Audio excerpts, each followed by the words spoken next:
Impro TV, la chaîne du renouveau.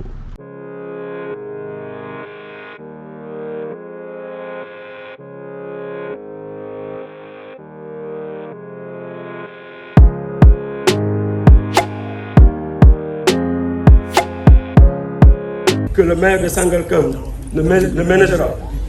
aucun effort pour consolider son partenariat avec la Fédération des maraîchers, qui de par son importance joue un rôle de premier plan pour booster l'économie locale dans notre premier communal. En tant que maire de la commune de Sangalkam, il me plaît de vous rappeler que, puisant de mes prérogatives, je n'ai pas hésité de donner carte blanche à la Fédération pour parachever ces travaux de construction qui étaient temporairement suspendus. Je tiens aussi à vous rappeler que j'ai déjà visité ce site et j'y ai tenu une discussion à bâton rompu avec M. Ibrahim Beng, par ailleurs président de la Fédération. Je le salue au passage. C'est vous dire que la mairie de Sangalkam attache une grande importance à l'économie rurale portée par l'horticulture dans cette zone des Niayes, dont Sangalkam constitue l'un des poumons. Il use de préserver ce patrimoine afin de pérenniser l'activité maraîchère à Sangalkam. Sous ce rapport, le projet d'intensification éco-soutenable de l'agriculture dans les Niayes paysannes vient à son heure. Nous saluons l'appui de la République d'Italie pour faire aboutir ce projet novateur, une agriculture écologique et intelligente et un axe de développement durable. Monsieur le ministre du Commerce et des petites et moyennes entreprises, Monsieur le ministre de l'Agriculture et l'équipement rural, la commune de Sangalkam mesure et apprécie votre engagement à accompagner les maraîchers de notre périmètre communal. Sous ce risque, vous le confirmez aujourd'hui en procédant à la pose de la première pierre de la plateforme de Sangalkam. Soyez les bienvenus à Sangalkam et sachez que la mairie s'acquittera de son rôle d'avant-garde pour la préservation des intérêts des maraîchers à Sangalkam. Je vous remercie de votre attention.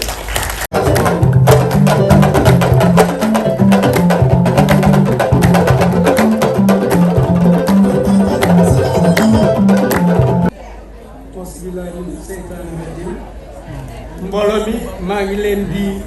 gërëm di leen sant képp ku fi teew jóge fu sori ndax commencé fii ba ngay dem Louga délégation yëpp ñu ngi ci yoon am na ñuy ñëw am na ñu yegg ma leen di balu ci taxawaay ci dox bi ci naaj ci kanam dinaa ñëw ci gërëm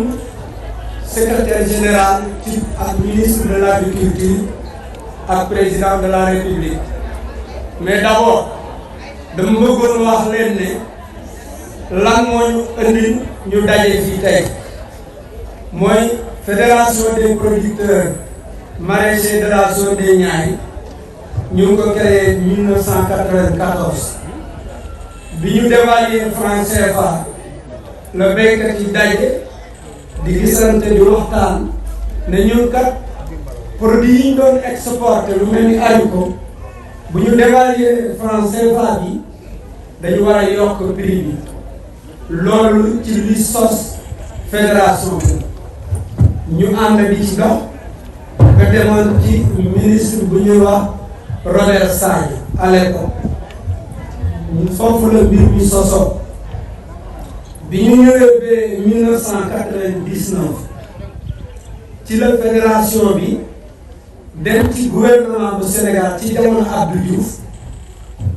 état defoon fii appel d'offre ñu jox taxaw dem ci suñu kilifa muy Bassirou Diagne Marème yal na ko yàlla xare àjjana mu sol dàllam dem ci président de la république Abdou Diouf à l'époque ci loolu moo sos tey fédération bi nekk ci projet bii ñu koy ñaanal yàlla na ko yàlla xare àjjana fii nag ci centre fii ci fédération bi li ñu fiy def mooy di def ay formation di jàngale béykat yi ñu fiy daje di sottante ay xalaat di fi def ay test de semence di def lépp lu nga xamante ne ay jiw la yu ñu war a def dañuy indi fii def ko béykat yi ñu bokk ko xool nga xam ne baax na ñu doon ko def dinañu yëngatu ci wàllu environnement ndax bu ngeen seetee ceinture verte bi ñu wër fédération bi moo ko fi def te loolu day aar dëkk bi aar Sangalkam loolu yemalewuñu ko fi dem nañu ba Jandeer ñu tànn fa ñaar fukki dëkk ak juróom defal leen ay formation am na ci ak suñu kuréel gi gën a mag muy CNCR ñu jëli seen i partenaires andi ko ñu financé producteurs yooyu ñu dem ba Diogo dajale foofu ñaar fukki dëkk ak juróom-benn bi ñu ko defee ñooñu ñu defal leen ay formation financé leen ay xaalis ñu ci li yëngatu bi loolu wéyee ñu ngi am nañu benn centre bu nekk ci suñu côté ba nga xam ne dañ fay exporter fa la ñuy conditionner produit à l'exportation muy lu mel ni mango yi ak haricot yi bépp exportateur bu nga xam ne amuloo centre conditionnement bu répondre à les normes européennes da ngay ñëw ñu héberger la nga indi sa production trier ko conditionné ko sa conteneur ñëw nga yeb ñu ngi koy def ay at te ñu ngi koy def ak exportateur yi ci jàmm. programme bi ñu tëddal nag ci affaire pomme de terre bu ngeen fàttale ko ñun suñu relation ak Séni Gindia dem na juróomi at te bu ngeen seetee kóolute bi Séni Gindia am lëkkaloo ak fédération bi tey law na ci zone des Niayes yëpp ba nga xam ne gis ngeen ne ñetti at yi ñu génne kenn gisul béykat yi tuur seen pomme de terre wala ñu yàqal ko mbaa ay nit lekk ko du ñu leen fay fédération bi moo am relation ak Séni Gindia parce que Séni Gindia dafa am ay chambre froide yooyu mu am ay capacité yu mag la te ñun am ñu lool bi ñu jëflante ak ñoom ñooñu ñu taxaw tem ci lépp produit bu ñu jëlee ci béykat yi dem jox leen ñu dugal ko ci seen chambre froide di ci gërëm itam Pamecas di ci gërëm Omega lu tax ndax ginnaaw bu ñu Séni Gindia joxe ay semences Pamecas dañu ñëw ñu yëkk xaalis bu am solo jox ñu ko ñu dem jënd ay intrants jox ko béykat boo déggee ma wax Omega bi ñu demee ba programme gasoil bi taxaw te jafe-jafe am damaa dem ñaan gisante ak directeur Omega ma ne ko dama soxla lu dem 60 millions ci gasoil mais mënuma la ko fay léegi dama koy fay fii ak 2 mois xam nga lu ma directeur bi wax mu ne ma Ibrahima demal bu subaa sama adjoint dina ñëw seet sa ci suba teel kooku nag directeur adjoint boobu mu woo ma ne ma fan lañ lay yóbbul gasoil te loolu confiance bu rëy la ci ñun parce que bu ñu ko defarul woon dinañu am problème ak producteurs yi donc ma ciy gërëm Pamecas ak Omega monsieur le secrétaire général du ministère de l'agriculture maa ngi lay gërëm ñaari yoon yu lay gërëm bu ñuy gërëm nii na xool boppam ndax liñ koy gërëm dëgg la wala du dee nit ku yaatu nit ku oyof nit ko xam ku joxe cër nga te loolu fédération bi yëpp xam nañu amoon na ay jamono ci ginnaaw tiitaloon nañu benn 15 jours ngeen jox mais keroog bi nga ñëwee fii ci saal bi li nga jëkk a teg suñu bopp moo di loolu teg leen ko ci ginnaaw jeex nga dalal suñu xel loolu nag secrétaire général ministre cër bu rëy mais wax nga ne yaar nañ la yàlla na la yàlla jàppale di gërëm itam le ministre de l'agriculture Moussa Baldé professeur Moussa Baldé ñëwul mais mel na ni ñëwul ndax sa taxawaay mel na ni Moussa professeur mu ngi toog ñu koy yónnee suñu ngërëm di ko wax ne ko bu demee ci président de la république na ko wax ne fédération des producteurs maraîchers de la zone des Niayes ñu ngi lay gërëm ñu ngi lay xamal ne yaa ngi jàppale béykat ndax jiw boobu nga xam ne moom lañ jëlee ci Séni Gindia dañ ko subvention gasoil boobu ñuy indi di ko yóbbu ci béykat yi dañ ko subvention engrais bi ñuy yóbbu ci béykat yi dañ ko subvention te loolu xaalis bu bari la président de la république jël ko jagleel ko béykat kon man nañu ko gërëm lu amul yem monsieur le secrétaire général maa ngi lay seedal ne ñu ngi gërëm docteur Macoumba Diouf ndax li tax ma gërëm docteur Macoumba Diouf dañu ànd moom ay métti bi ñu demee ba signé ak paysans yi ñu ne ñun ñoo war a financer engrais war a joxe gasoil war a joxe semence ñu séddale semence problème mu engrais taxaw dañu dem ci docteur Macoumba Diouf mu xool seen i jaar ñu ne problème am na tey jii usine bi fi am engrais mu ngi ñu war a jaayee engrais bi 97 millions te boobu ñun fédération bi 30 millions lay am Macoumba Diouf oo seen i jaar ñu waxtaan ba ñu nangoo jël lebal bi benn montant loolu rëy na ci ñoom parce que bu doon beneen kilifa mën nañu bàyyi rek ñu dem ne ay privé mais docteur Macoumba Diouf yàlla la yàlla jàppale loolu moo tax sama xol sori sama rangoon tuur ba tax na ñu ngi lay ñaanal yàlla na yàlla jàppale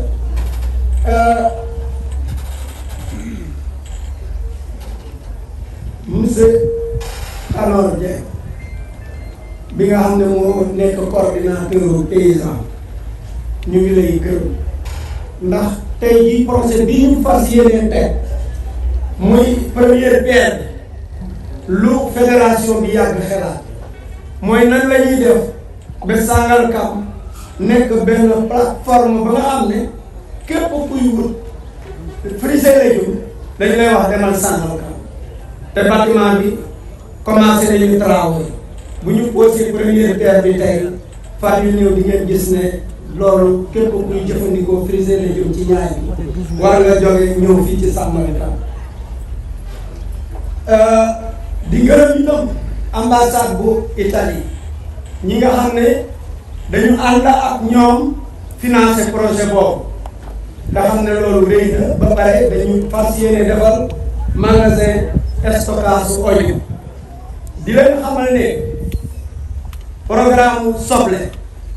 jafe-jafe yu rëy la am ci Sénégal comme ñun xeex nañu ba communautaire féete boor kenn yàqatu ko kenn wanteeratu ko dugg nañ ci daaw def ci soble financé woon lu dem 100 tonnes bi ñu ko récolté indi ko fii stock amuñu jumtukaay yi ci war soble boobu dafa yàqu moo indi fédération bi ay rëq-rëq ci wàllu financier kon bu paysan àndee ak gouvernement bu Italie ñëw tabaxal ñu magasin bu toll noonu suñu xol loolu dina rëy lool ci ñun dina tax suñu jigéen ñi gën a sawar di ñëw Sangalkam di jënd di jaayaat monsieur le maire gërëm nga ma mais man maa la amee ngërëm ndax suñu taxawaay fii tey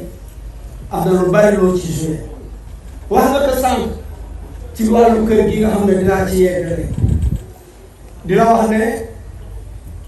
kilifa nga boo xam ne tiitaloo ñu te jàppale nga kër gi Omega moo ci jëkk a def 5 tonnes ciment yaa ko ñaareel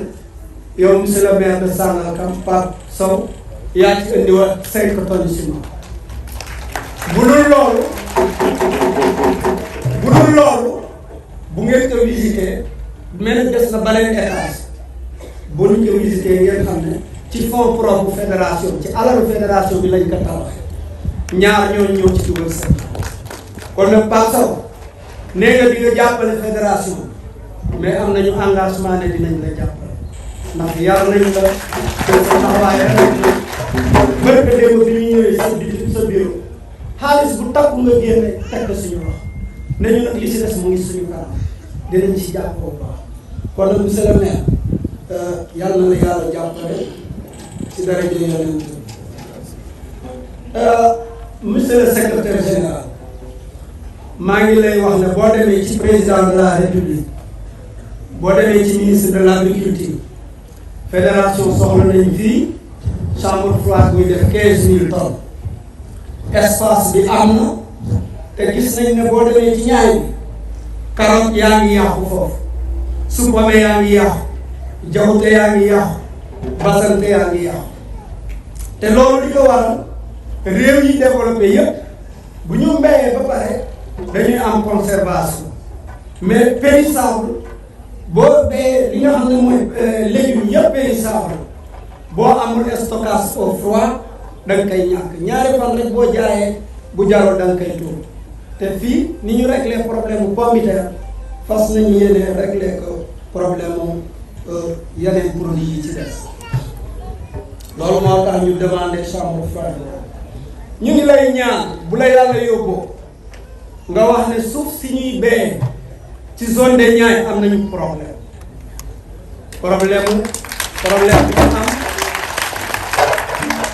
bi ñu am mooy zircon baa ngi ci Niayes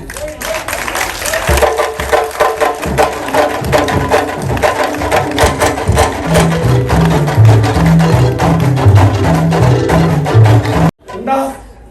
bu ngeen seetee ci wàllu xam-xam pomme de terre bi ñu béyee ci littoral bi mooy ëpp résistance mooy gën a rafet waaw bu fekkee Niayes bi loolu yëpp jël nañu ko def zircon bi jël ko béykat yi ñu toxal leen loolu vraiment ëllëg fan la Sénégal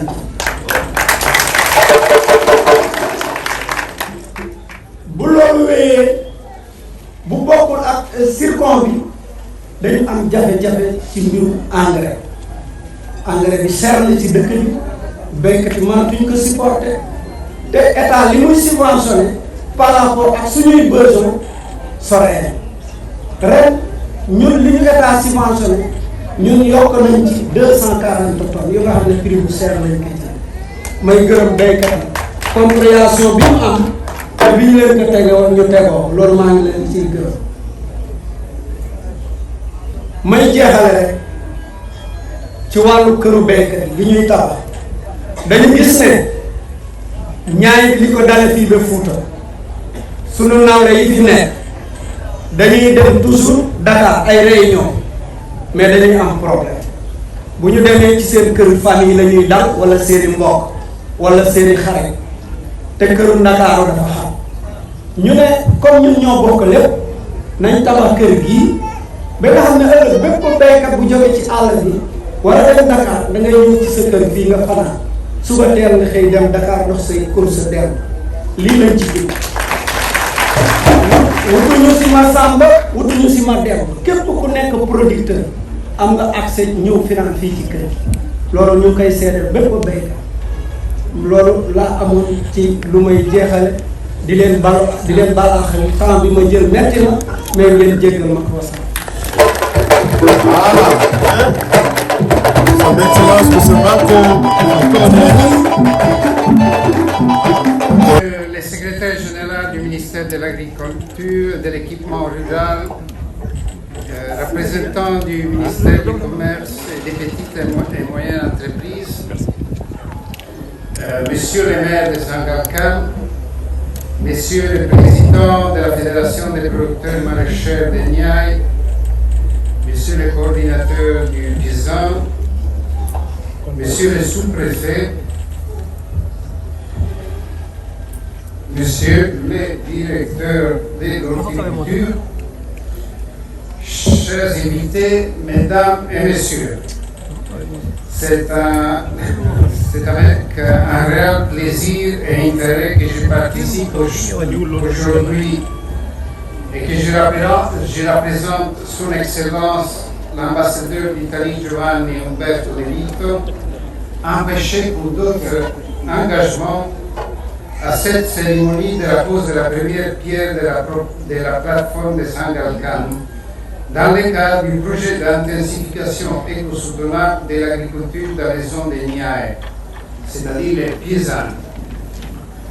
C'est un important projet financé par l'Italie avec une enveloppe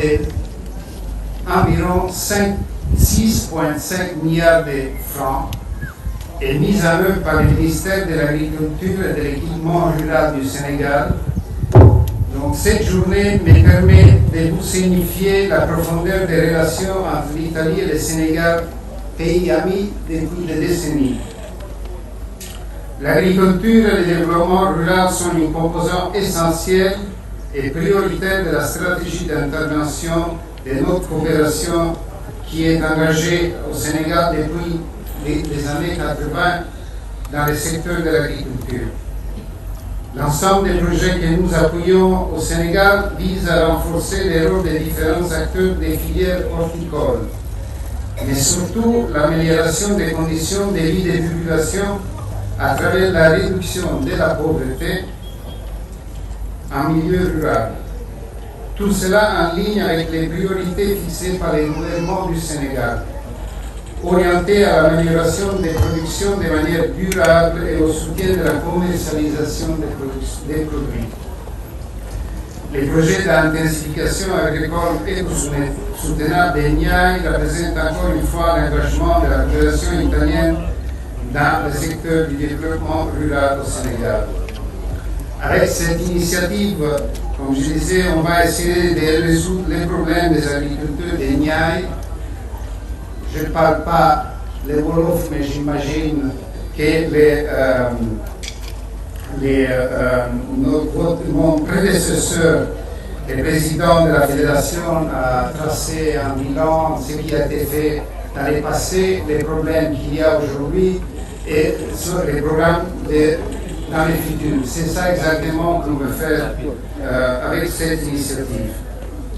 Mesdames et messieurs, le Kézan veut contribuer à atteindre la sécurité alimentaire et le développement rural du Sénégal par l'adoption et le renforcement d'une agriculture durable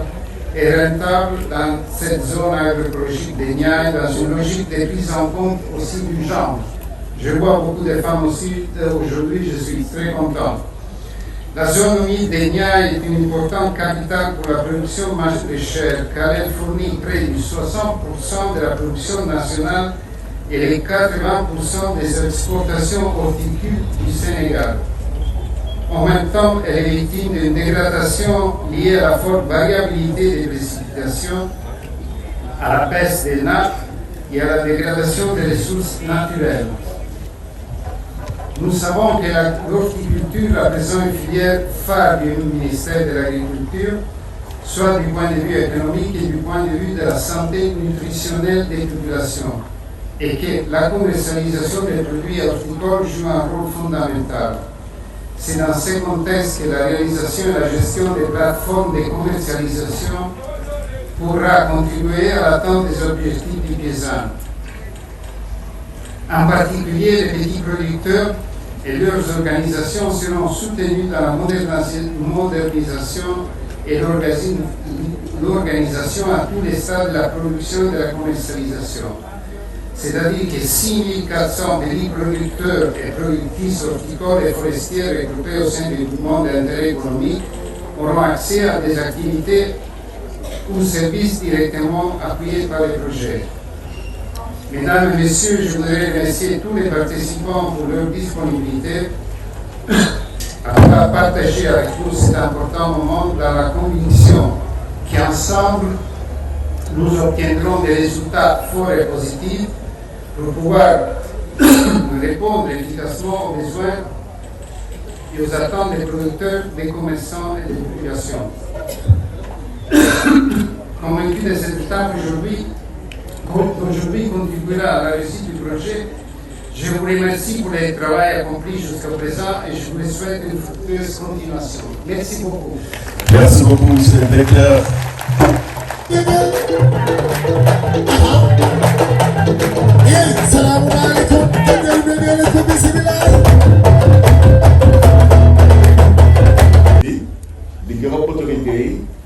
Monsieur le préfet, monsieur le maire,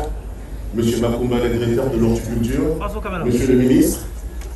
spécialement à monsieur Ibrahim Meng, le président de FPMN. damay yokk di ko gërëm ndaxte tey jii nii foog naa ni mbooloo ko fi teew seede na bés bi maa ngi mun suñu leeral na dañuy ne Seni India mais Seni India groupe la léegi ci biir Seni India dafa am filière bu tudd Swami Agri mooy da ngeen sol mooy Swami Agri Swami Agri moom mooy société agriculture boo tax mu buy liggéey ak FPMN léegi ba tur Sénégindia c'est le groupe boo la xoolee lëkkaloo bu ñu sekkoon ak FPMN su ma juumoon def na juróom ak 5 ans 5 ans du 5 jours du 5 mois yàgg na ñun indien maanaam man indien bi ba ñu nga soxlawee wuy si nañu docteur Macoumba wuy na tamit ministre de l'agriculture wuy nañu sunu président de la république président Macky Sall ndaxte ñun en tant que agro business xaaruñu dañu fekki producteurs yi dañu dimbali producteurs yi tey producteur bu ñu dem fekki leen dañ leen ne il faut ngeen mot fédération pour ñu mën leen gunge ba ñu proposé loolu FPMN moo ñu wóolu naan man de bëgg naa liggéey ak yéen ndaxte ñëwu leen rek pour defar ñëwu leen rek pour liggéey mais da ngeen ñëw pour jàppale te jàppale boobu foog naa ni moo dëggal bés bi tey ndaxte tey jii nii ñun suñu capacité de production jéggi na dayoo parce que à l'année on est à 50 000 tonnes de production de pommes de terre on est à 8 000 tonnes à l'année d'oignons yeneen filières yi boo la xool ci bande wala ci ginnaaw on fait aussi de la banane mais loolu bon c'est beneen production la mais tey FPMN dañu liggéey ci anam boo xam ni du ma ne partenariat la mais jàppalante la te jàppalante boobu noonu bu ñu ko joxee semence da koy joxaat tey producteurs yi njëriñ ba producteurs yi ci def ñun bu ñu paree producteurs yi ci boppam pour ñu mun leen yombalal seen jaay dañuy ñëwaat ci FPMN ne ko comme gis nañu rendement bi ngeen def daaw ak bu ren ay ci ñun pare nañu ko jëlaat pomme de terre yi am nañu moyen yoo xam ne tey mën nañu def ci pomme de terre yi suñu chambre froide am nañu chambre froide bu ñu juuma fi jam ñaajo am nañu mbaal loolu la agriculture soxla te loolu dama koy jaaxle monsieur le ministre pour mu eggee ko pour mu mën a président mën a jàppale producteurs locaux yi surtout la zone de Niayes tey ñun agro business tëjuñu suñu bunt parce que dégg nañu lu ne waaw Indiens ñoo jël lii Indiens non les Indiens sont des partenaires du Sénégal les Indiens sont des partenaires stratégiques des producteurs ndax lu ñuy liggéey loolu ngeen di liggéey kon tey bu ñu ñëwee dañuy bokk bés bi te 5 ans encore une fois du 5 fan du 5 mois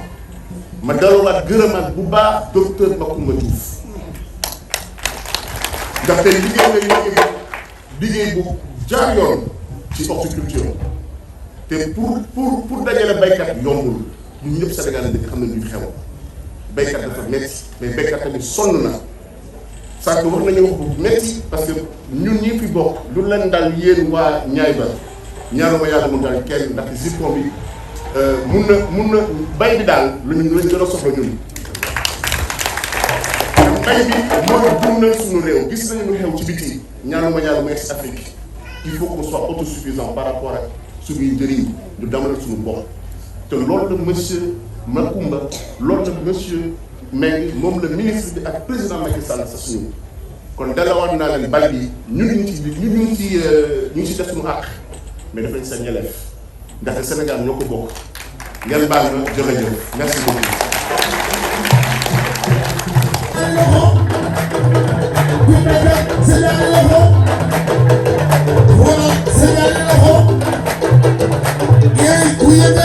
Mamadou Bassirou Ndao que je salue.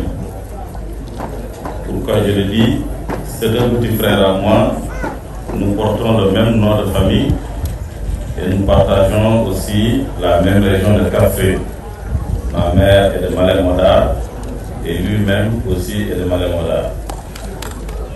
Et nous avons fait l'ENA ensemble et nous sommes sortis de la même promotion 2004-2006 de l'ENA. Donc merci pour la courtoisie, mais surtout pour la disponibilité, mais aussi l'ouverture d'esprit. Pourquoi je le dis? Parce que vous savez que le gouverneur, le préfet de département et le sous-préfet sont délégués du président de la République et représentants de l'ensemble des ministres. Donc si le ministre est absent, c'est valablement le sous-préfet qui le représente. Mais il m'a donné l'honneur, mais aussi la courtoisie pour lire le message du professeur Moussa Baldé, ministre de l'Agriculture et de l'Équipement rural, en cette cérémonie consacrée à la pose de la première filière des plateformes commerciales ici à Sangalkam. Monsieur le maire de la commune, monsieur le directeur de l'ASS, notre ami et frère Marco Falcone, représentant son Excellence l'ambassadeur de la République d'Italie au Sénégal, monsieur le représentant du ministre de la Femme,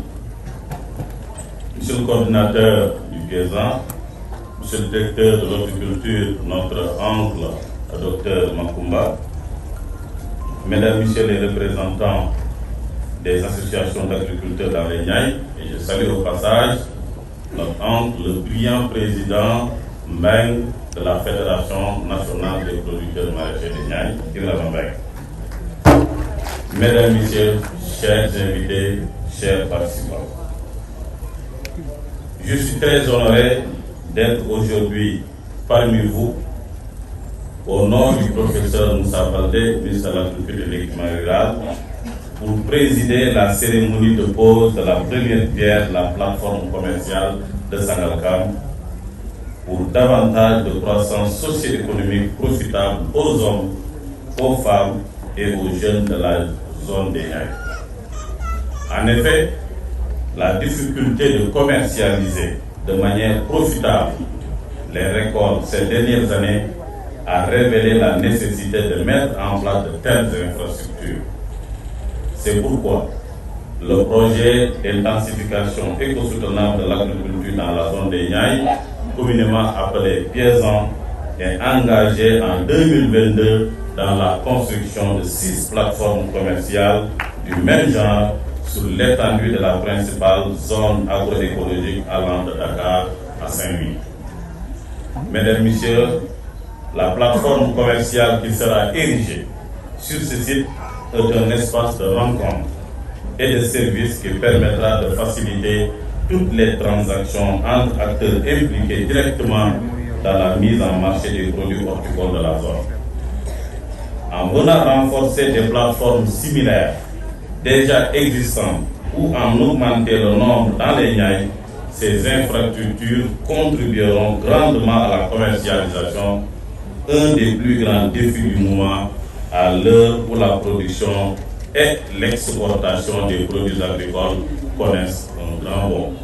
avec plus d'1 million de tonnes produites et 100 000 tonnes exportées au Sénégal. Pour tous les autres acteurs dont l'administration largement représentée dans cette cérémonie d'aujourd'hui,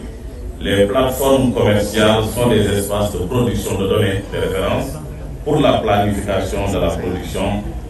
la gestion des prix et la régulation par chaque acteur de la chaîne de valeur horticole de sa stratégie d'intervention. En fréquentant les plateformes, les producteurs vendront aisément leurs récoltes et les commerçants s'approvisionneront en produits de qualité pour un marché national et international de plus en plus exigeant. Pour répondre à de telles exigences, un comité de gestion est déjà installé dans chaque site et les membres seront formés en administration, en gestion et en marketing. La synchronisation de tous ces aspects va offrir une cohérence aux propriétaires de la plateforme, aux employés et aux clients. Par la même occasion, la plateforme aura beaucoup à offrir aux fournisseurs car les plateformes commerciales mettent les entreprises en relation directe avec les vendeurs de manière physique et virtuelle selon le choix des acteurs concernés. Je suis d'autant plus heureux de constater que l'horticulture constitue l'un des fleurons de la croissance économique, mais aussi c'est un atout phare du plan Sénégal émergent dont l'unique sacerdoce est d'instaurer une croissance durable et inclusive. C'est dire que notre pays, le Sénégal, est résolument tourné vers l'avenir pour assurer la sécurité alimentaire et pour relever substantiellement les revenus des populations. Mesdames, Messieurs, chers invités, le Paysan mis en œuvre par notre département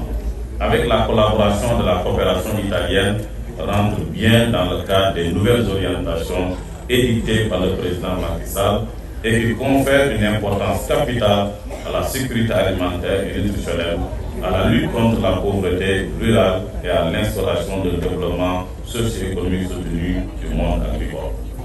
Aussi,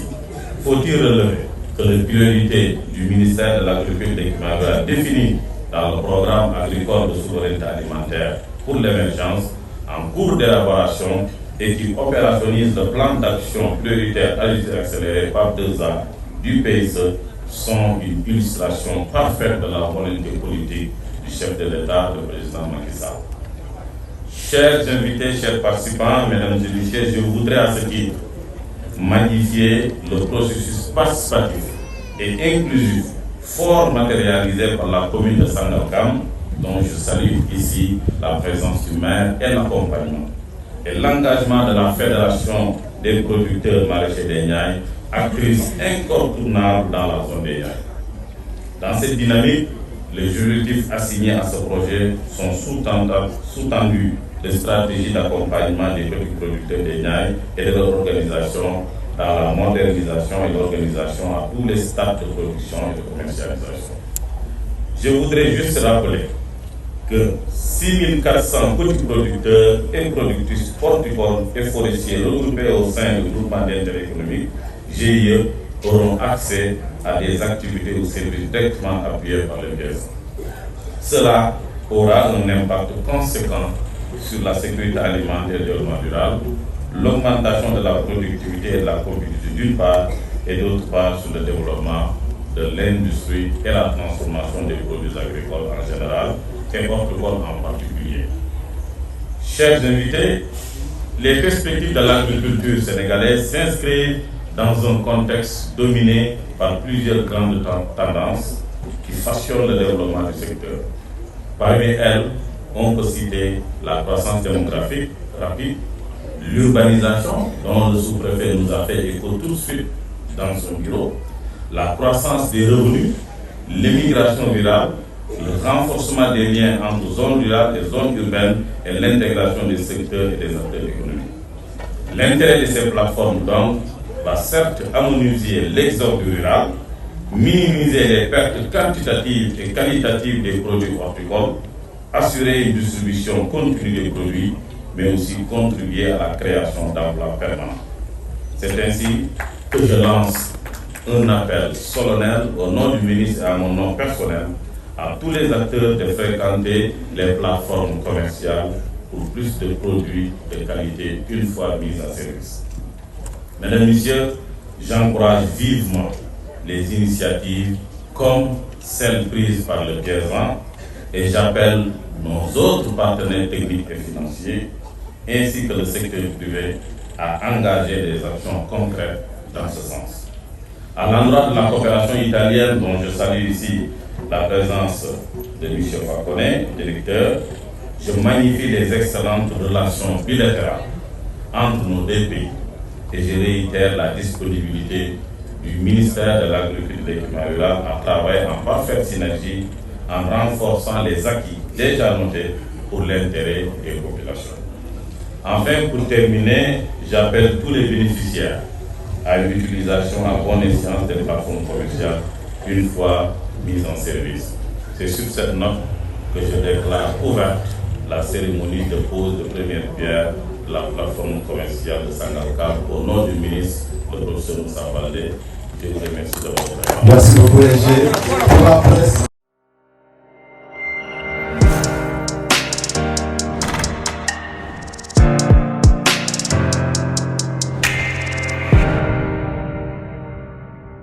Impro TV, la chaîne du renouveau.